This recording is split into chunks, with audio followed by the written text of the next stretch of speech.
बिस्मिल्लाहिर्रहमानिर्रहीम। अस्सलाम वालेकुम नाज़रीन। कल से पाकिस्तान के अंदर कौमी असम्बली के इजलास के बाद एक हंगामा बपा है। Electronic voting machine overseas Pakistanis को वोट्स का हक और उनका राइट मिलने के बाद और उसके साथ तकरीबन कुछ 70 के करीब बिल्स हुकूमत ने पास करवाए। उसके ऊपर हुकूमती अराकीन जहाँ पर जश्न मना रहे हैं, हुकूमती फेवर के जो एंकर्स और मीडिया पर्सनस हैं वो इसको एक तारीख़ साज दिन करार दे रहे हैं, तो दूसरी तरफ अपोजिशन अपना रवायती रोना रो रही है कि ये धांधली का एक तरीका है इलेक्ट्रॉनिक वोटिंग मशीन और ओवरसीज़ पाकिस्तानीज़ का क्या तल्लक है, पाकिस्तान के मसाइल को उनको नहीं पता, लिहाजा उनको वोट का हक़ नहीं मिलना चाहिए। तो इसके ऊपर एक डिबेट जारी है, एक बहस जारी है जो मुख्तलिफ हलकों के अंदर हो रही है।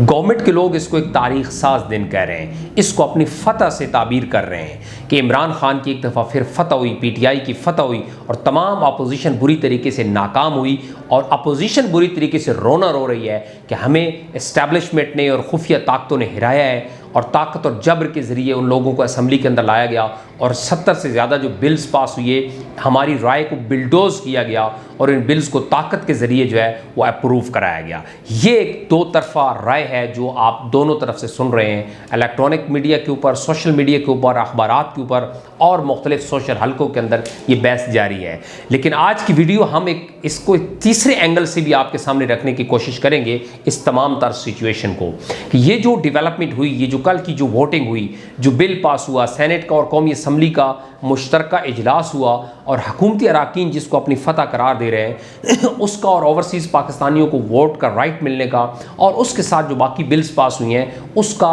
पाकिस्तानी अवाम के साथ क्या तल्लक है और अवाम के मसाइल के साथ तक हल हो पाएंगे। नाज़रीन, आप देखते हैं कि ये जो तबकात हैं, ये तबकात हमेशा अपने मफादात और अपने मफादात के तहफ़्फ़ुज़ के लिए कानून साजी करते हैं, आइन साजी करते हैं और असम्बली के अंदर बहस करते हैं। कल का जो एक मछली मंडी बनी हुई थी और जिसका तमाशा पूरी कौम और पूरी दुनिया ने देखा, उसके अंदर भी सिवाय इन बालाई और अशराफिया के तबकात के ज़ाती मफादात और इंटरेस्ट के कौम का उसके साथ कोई तल्लक नहीं था। कैसे, मैं आपको 2-3 मिसालें देता हूँ। सवाल यह है कि हम सब पाकिस्तानी कौम हम जानते हैं कि इलेक्शन के अंदर हर दफ़ा धांधली होती है और इसमें कोई शक नहीं कि धांधली होती है। कोई एक इलेक्शन भी आपका धांधली से पाक नहीं होता और धांधली करने वाले कौन लोग होते हैं? यही लोग होते हैं जो असम्बली के अंदर बैठे हैं, यही लोग होते हैं जो मुख्तलिफ पार्टियों का हिस्सा हैं। ये खुद धांधली करते हैं, नून लीग धांधली करती है, पीपल्स पार्टी धांधली करती है, PTI धांधली करती है, ये सब धांधली करते हैं, धांधली के एक्सपर्ट हैं। तरीका वारदात अपना अपना होता है, तरीकाकार अपना अपना होता है। सवाल यह है कि क्या ये धांधली सिर्फ इलेक्शन डे को होती है, पोलिंग होने के बाद जो है वोटिंग के अंदर गड़बड़ की जाती है और धांधली होती है, या पूरा निज़ाम ये धांधली ज़दा है, ये पूरा निज़ाम ही गलत है? इसको मैं आपको 2-4 मिसालें देता हूँ। देखिए, इलेक्शन कैंपेन जो होती है वो शुरू होती है हल्का बंदियों से। जब हल्का बंदियाँ की जाती हैं वहाँ से इंटरेस्ट देके जाते हैं कि किसका कहाँ पर इंटरेस्ट है। जो ताकतवर तबकात, जो हुकूमत गवर्नमेंट उस वक्त होती हैं, वो अपनी मर्जी की हल्का बंदियाँ करवा लेती हैं। फिर आपने देखा कि उन वोट लड़ने के लिए इलेक्टिबल्स को चुना जाता है, उन लोगों को चुना जाता है जो फ्यूडल लॉर्ड्स हैं, जिनका इलाके के अंदर असर व रसूख है, जिनकी ज़मीनें, जिनकी जायदादें, जिनके पास बहुत ज़्यादा पैसा और असर व रसूख होगा, उन लोगों को चुन के पार्टी में लाया जाता है और उनको टिकट दिया जाता है। ये दूसरी बड़ी धांधली है। उनके क्वालिटी, उनकी जो क्वालिटी होती है वो पैसा धौंस धांधली होती है। उसका उनकी काबिलियत से कोई तल्लक नहीं होता कि वो मुल्क और कौम के लिए कितने कितने बेनिफिशियल होंगे, इस मुल्क और कौम के लिए कितना अच्छा परफॉर्म करेंगे। ये क्राइटेरिया नहीं होता उनकी सिलेक्शन का। उनका क्राइटेरिया बड़ा सिंपल सा होता है कि क्या ये सीट निकाल सकता है या नहीं, ये पार्टी को कितना फंड दे सकता है, ये कितना पैसा इलेक्शन के ऊपर खर्च कर सकता है, ये उनका क्राइटेरिया है। तो ये दूसरी धांधली है जो इलेक्शन के अंदर होती है। फिर उसके बाद तीसरी धांधली उस वक्त होती है जब इलेक्शन की कैंपेन चलाई जाती है और उस कैंपेन के ऊपर 20, 30, 40 करोड़, 50 करोड़, 1 अरब तक सरमाया झोंक दिया जाता है। इलेक्शन कमीशन के अगर आज भी आप लॉज पढ़ें तो उन लॉज के अंदर जो है वो कुछ 10, 15 लाख, 20 लाख से ज्यादा अमाउंट नहीं है जो एक MNA खर्च कर सकता है, ये एक MPA खर्च कर सकता है। लेकिन यहां पर करोड़ों और अरबों रुपए का खेल और जुआ और धंधा होता है इस इलेक्शन के नाम के ऊपर। हमारे रोड्स भरे जाते हैं, हर तरफ बैनर्स और पैनाफ्लेक्सेस की भरमार होती है, वोटरों को खरीदा जाता है, 50, 100, 200 गाड़ियां उस MNA के डेरे के ऊपर खड़ी होती हैं। पेट्रोल पंपों को साथ ठेका होता है कि पेट्रोल और डीजल आपने ये गाड़ियों के अंदर डालते जाए, एंड पे आपने हमसे बिल ले लेना है। टेंट सर्विस और खाने वालों के साथ ठेका होता है। अरबों रुपए झोंक दिया जाता है, लोगों को खरीदा जाता है, लोगों को पैसे दिए जाते हैं, लोगों के ज़मीर खरीदे जाते हैं। तो क्या ये धांधली नहीं है? इसके खिलाफ आपने कौन सा कानून पास किया है? कोई कानून नहीं, चूंकि इसमें उनका इंटरेस्ट नहीं है। मैं आपको बताता हूं कि उनका इंटरेस्ट कहां पर है। फिर उसके बाद जब ये सारा मैकेनिज्म हो जाता है तो सिर्फ एक पोलिंग डे का खर्चा करोड़ों में होता है। ये सारे लोग जानते हैं, आवाम भी जानती है, और ये जो बदमाश लोग अशराफिया के जो बैठे हैं इलेक्शन को मैनिपुलेट करने वाले, ये भी जानते हैं कि सिर्फ पोलिंग डे का खर्चा करोड़ों के अंदर है, जो आम आदमी अफोर्ड नहीं कर सकता। अब इलेक्शन कमीशन इन लोगों से ये सवाल तो कर ले कि जनाब हमारे कानून के मुताबिक तो ये लिमिट थी कि 15 लाख रुपए आप खर्च कर सकते थे एक एमएनए और एक एमपीए की जो एक लिमिट थी, आपने ये करोड़ों रुपए खर्चा किया, तो क्यों किया? क्या इसके ऊपर भी इलेक्शन कमीशन हरकत में आता है? तो आंसर इज नो, सब खामोशी होती है, कोई इसके ऊपर बात नहीं करता। फिर आपकी जो होता है वो उनसे ये सवाल किया जाए कि ये जो आपने करोड़ों अरबों रुपए यहां लगाया, ये लिया कहां से था आपने? इसके ऊपर बात नहीं होती। ये आपने 20, 30, 50 करोड़ खर्च क्यों किया? क्या आप मुल्क और कौम के वेलविशर थे कि आपने इतना पैसा लगा दिया, 50 करोड़ 1 अरब आपने झोंक दिया और लोगों को खाना खिला दिया? अगर लोगों के वाकई वो मुखलिस होते तो इलेक्शन के बाद भी वो लंगर खाने जारी रहने चाहिए थे ना, क्योंकि वो तो आवाम की खिदमत करने के लिए बैठे हैं ना, आवाम को खाना खिलाने के लिए बैठे हैं। लेकिन हम सबको पता है कि इलेक्शन की शाम वो जीते ही आ रहे हैं, दोनों सूरतों में लंगर खाने बंद हो जाते हैं, गाड़ियां जिस जैसे ली होती है वो सब वापस हो जाती हैं। ये क्या, ये धांधली नहीं है? ये उससे बड़ी धांधली है। फिर उसके बाद आगे आ जाए, इलेक्शन कमीशन के अपने रूल्स रेगुलेशंस और कानून के मुताबिक 62, 63 की शिक मौजूद है। आज तक उसको कानून से नहीं निकाल सके, आइन से आप नहीं निकाल सके। 62, 63, 62, 63 कितने लोग हैं जो उस क्राइटेरिया को मीट करते हैं? कितने लोग हैं जो उसके ऊपर पूरे उतरते हैं? हम सबको पता है कि उसमें की तादाद कोई 0.001% भी नहीं होती।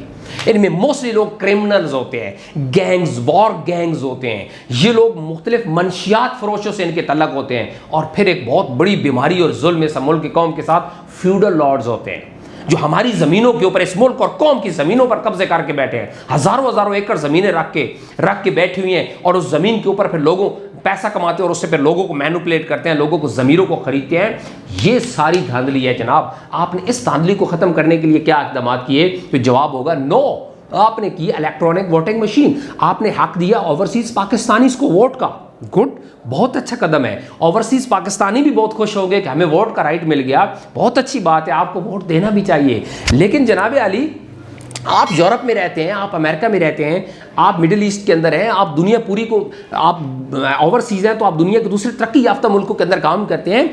आप जरा ये तस्वर, ये ना हुक्मरानों से जिन्होंने आपको वोट का राइट दिया, उनसे एक और सवाल भी करना कि यार ये जो पाकिस्तान के अंदर आपकी गवर्नमेंट्स बनती है, हुकूमत बनती है, असम्बली बनती है, और आप भी वोट देंगे, आप भी बात कर सकते हैं। इनसे पूछेंगे आप पाकिस्तान के निज़ाम को ठीक क्यों नहीं करते?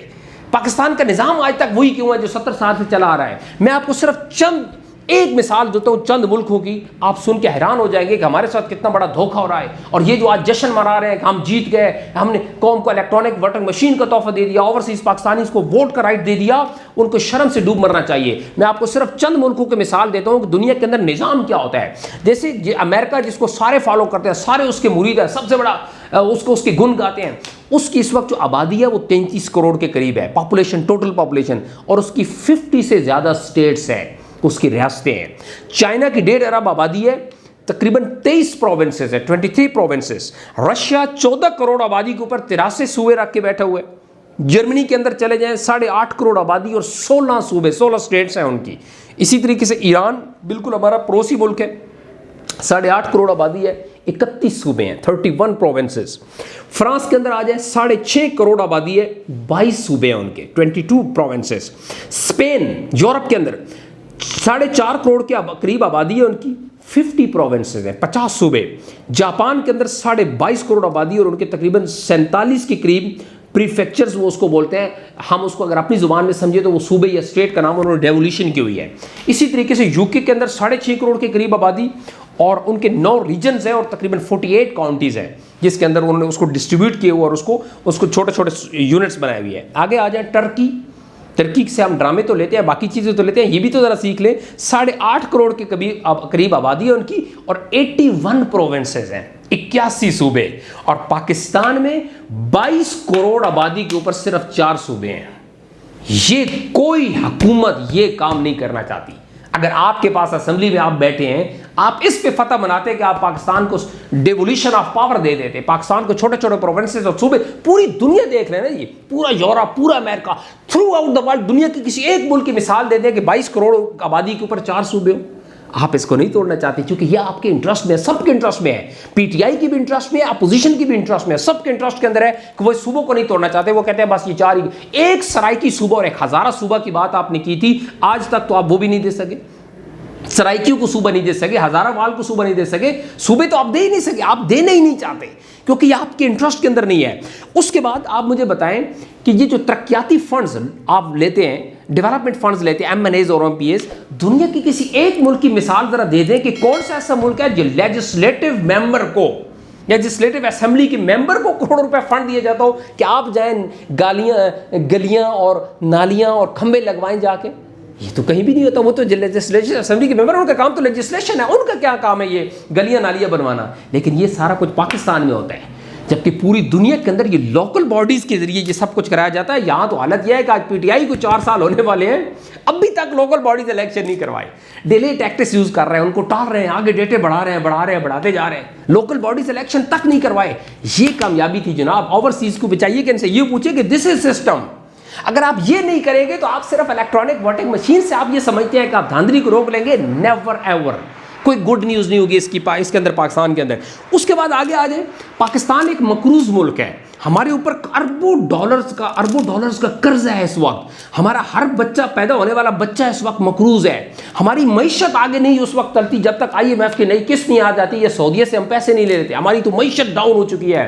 मकरूज होने के बावजूद, गरीब होने के बावजूद, इतने बुरे फाइनेंशियल क्राइसिस के बावजूद MNAs, MPAs और आपके तमाम मुशीरों और वजीरों की मुराद उसी तरह है। उनकी गाड़ी, उनके पेट्रोल, उनके टेलीफोन कॉल्स, उनकी ईच एंड एवरीथिंग फ्री है। वो करोड़ों रुपए महाना में सिर्फ एक MNA, एक MP, एक वजीर आपको पड़ता है जिसको आप पे करते हैं। तो उनको खत्म क्यों नहीं कर देते, उनको कम क्यों नहीं कर देते? हम तो मकरूज है ना, हम गरीब हैं, तो फिर सारे उसके अंदर कंट्रीब्यूट करें ना, वो सब कंट्रीब्यूट क्यों नहीं करते? इसी तरीके से पेट्रोल महंगा हो गया है, पेट्रोल की प्राइसेस अपने टॉप लेवल को छू रही हैं, गरीब आदमी के ऊपर उसका बोझ पड़ रहा है, आवाम परेशान है, महंगाई बढ़ चुकी है। तो सवाल इन MNAs और MPAs से करें, वजीरों से करें कि जनाब इस तरह कर लें कि जब तक ये पेट्रोल सस्ता नहीं हो जाता, ये जो आपको फ्री में हराम का मिलता है वहाँ से सरकार के खजाने से पेट्रोल आप लेना बंद कर दें। आप कहेंगे हम अपना पेट्रोल यूज़ करेंगे, अपनी गाड़ियाँ चलाएंगे, नहीं, 1 रुपया कम नहीं करेंगे, 1 लीटर पेट्रोल कम नहीं होगा। आप उसी तरीके से मुराद ले रहे हैं, उसी तरीके से अपनी सैलरीज और अपनी मुराद को बढ़ाते जा रहे हैं, लेकिन गरीब आवाम के ऊपर आप उसी तरीके से बोझ डालते जा रहे हैं, उसका आपको कोई फिक्र नहीं। तो दिस इज सिस्टम जनाब। अगर आपने इस मुल्क के अंदर को रेवोल्यूशन लाना है तो आपको निज़ाम को तब्दील करना है। ये पीटीआई ने, इस पार्टी ने, इस हुकूमत ने एक दफ़ा फिर अवाम के साथ धोखा कर दिया है। अवाम को जेली खुशी दे के सेलिब्रेट करने का मौका किया है कि ताकि अवाम असल अपने जो मकसद है उससे हट जाए। ये इन्होंने इससे पहले भी यही किया था कि जब कोई इनकलाब का लावा पकता है, जब कौम का जो जोश और जज्बा टॉप पे आता है, वो उनकी महरूमियाँ बढ़ती हैं, ये दरमियान में कोई ना कोई ऐसी गेम करके उनको डिफ्यूज़ कर देते हैं। और अभी भी यही हुआ, अवाम अभी फुल फ्लैग तपी हुई थी, अवाम पेट्रोल और महंगाई की वजह से बहुत परेशान थी। इन्होंने दरमियान में कहा पीटीआई जीत गई, गवर्नमेंट जीत गई, आज मुल्क के लिए बड़ा तारीख साज दिन है। वाह वाह वाह वाह, कौन सा तारीख साज दिन? इस कौम को क्या मिला ऐसे? कुछ भी नहीं मिला। ये सिर्फ इलेक्शन, ये EVM, ये आपका, ये सारा आपका धंधा है, आपका ये जनाब खेल है। आप इसको एंजॉय करते हैं, इस खेल को, इसके साथ खेलते हैं। क्या हुकूमत और क्या अपोजिशन, दोनों का न तो आवाम के साथ तल्लुक है, न इस मुल्क और कौम की तरक्की के साथ कोई तल्लक है, न कैलिबर लोगों को रास्ता देते हैं या आगे आने का। इनका मकसद सिर्फ एक है कि अवाम को अपने मसाइल के अंदर उलझाए रखो और उसको उनके ऊपर हुकूमत के, इनको लड़ाओ और हुकूमत करो, लड़ाओ और हुकूमत करो। वो अंग्रेज वाली फिलॉसफी के ऊपर ये अमल कर रहे हैं। लिहाजा दोस्तों, जो कुछ कल हुआ है इसका पाकिस्तानी कौम के साथ कोई तल्लक नहीं। There is no good news. Overseas पाकिस्तानियों को भी मैं कहना चाहूंगा कि आप भी अगर वोट देना चाहते हैं तो आप इन लोगों, ये जब वोट मांगने आपके पास जाएं तो इनको रियलाइज करवाएं ना, जनाब आप स्पेन आए हैं, आप जर्मनी आए हैं, आप फ्रांस आए हैं, यहाँ के जरा देखें ना स्ट्रक्चर कैसा है, यहाँ का निज़ाम कैसा है। ये निज़ाम अपने मुल्क में क्यों नहीं लागू करते? किस चीज़ ने आपको रोक रखा है? ये उनसे ज़रूर पूछें और उनसे जवाब लें कि अगर इस मुल्क के साथ आप वेल विशर हैं, इस मुल्क को ठीक करना चाहते हैं, तो जो जेन्युइन काम करने का है खान साहब, वो इस मुल्क के निज़ाम को ठीक करना है। जब तक आप निज़ाम को ठीक नहीं करेंगे, ये मशीनों के लाने और ना लाने और इससे आप समझते हैं कि धांधली या ये ठीक हो जाएगा सब कुछ, ऐसा कभी नहीं होगा। अगर आपको हमारी वीडियो पसंद आई तो अपने दोस्तों से शेयर करें और अवामो नास तक ये बात पहुंचाएं कि इस बिल के अंदर और इसके साथ आपके लिए कोई गुड न्यूज़ नहीं। आपकी गुड न्यूज़ सिर्फ उस वक्त होगी जब इस मुल्क का निज़ाम तब्दील होगा और कोई ऐसा निज़ाम आएगा जो अवाम और कौम की हकीकी जज्बात की तर्जमानी कर सकेगा। अल्लाह ताला आपका हामी नासिर हो। बहुत शुक्रिया। अस्सलाम वालेकुम।